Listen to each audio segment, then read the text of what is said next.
Hey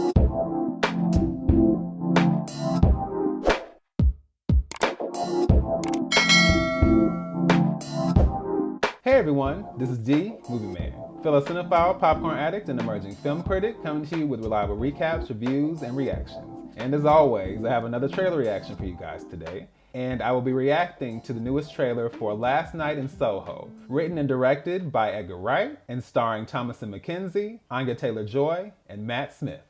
Let's get into it.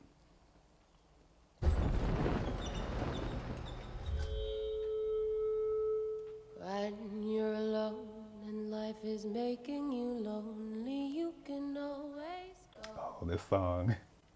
Downtown. When you've got troubles, all the noise and the hurry seems to help. I know. Downtown. Ooh, I like that. Just listen to the music of the traffic in the city.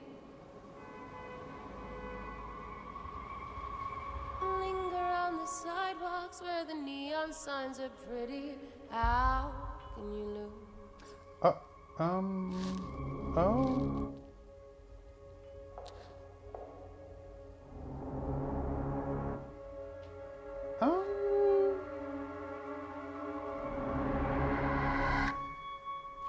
The lights are much Wait a minute. brighter there. You can forget all your troubles, forget all your cares. So go downtown. Things will be great when you're downtown. No finer place for sure. Downtown.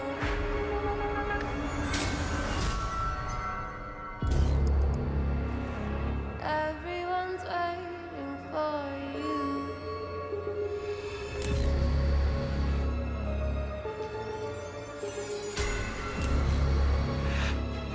Everyone's waiting for you.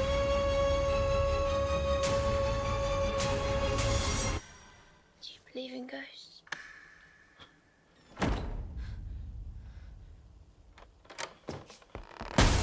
Oh, whoa, whoa!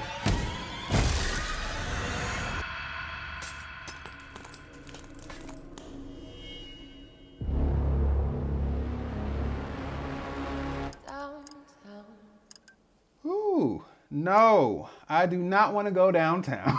Okay, no. So, as I previously mentioned, this film is being directed and written by Edgar Wright. Now, I first heard of Edgar Wright back when Ant-Man was being developed. He was going to initially direct that film, but then he ended up leaving the project. And for the longest, I wasn't familiar with his other films until I saw Baby Driver, starring Ansel Elgort, and I really enjoyed that. So the fact that he is now doing this psychological horror film, like, oh my gosh, these visuals, the style, like, I am telling you, this looks right up my alley.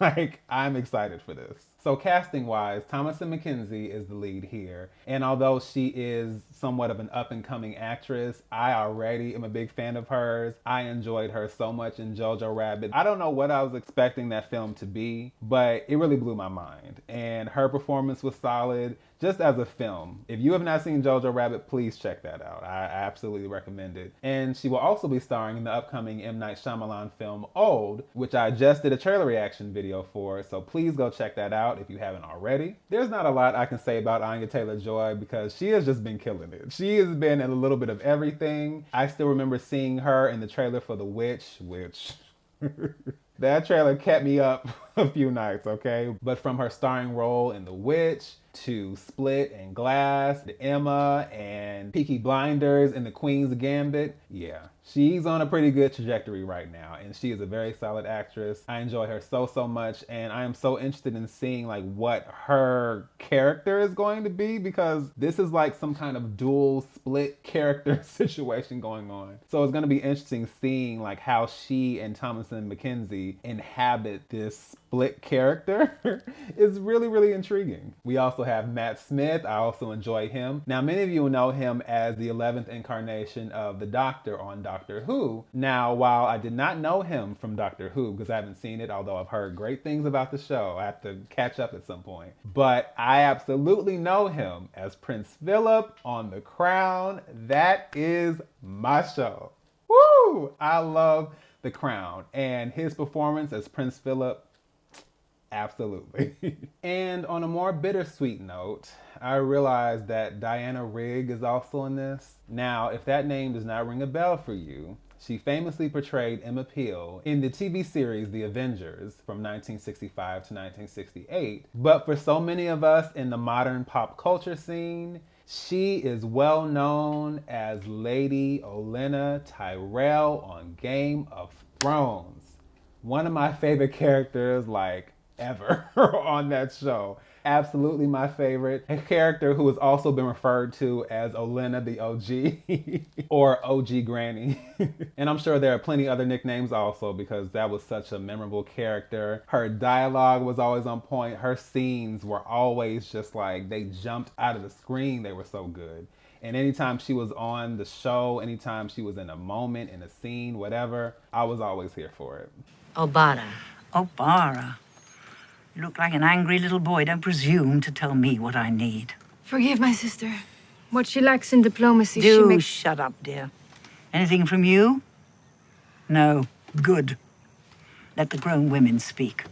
And although I did mention those two projects specifically, she has had a long and illustrious career. She has been in the industry for decades. So please do not sleep on Diana Rigg. And the reason I say that this is bittersweet is because she is in this film, but unfortunately it is her final film appearance as she sadly passed back in September 2020. So it's just like, oh.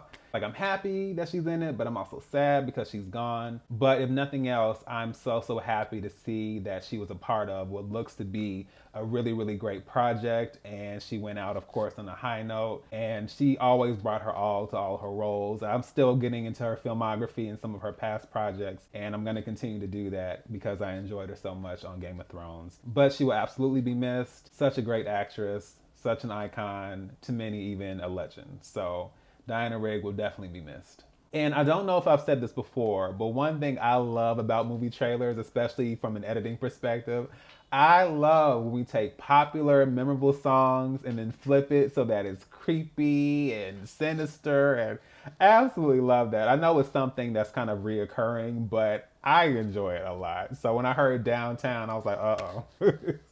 Here we go again. And of course, I love that I don't know what this is. I love that this is raising so many questions. And if you've been watching, you know that I am the horror mystery genre guy. And this looks like it's definitely going to be wrapping all of that into one film. And I am so here for it. I love films like this. I love the visuals. I love the style and the feel of it. The neon, the colors, the costumes. I am so ready. Can you tell? Last Night in Soho will be premiering in theaters October 22nd. I will absolutely be watching, and I will definitely be here to give you guys my thoughts. So, once again, this is D, Movie Man, signing off, and I'll see you at the movies.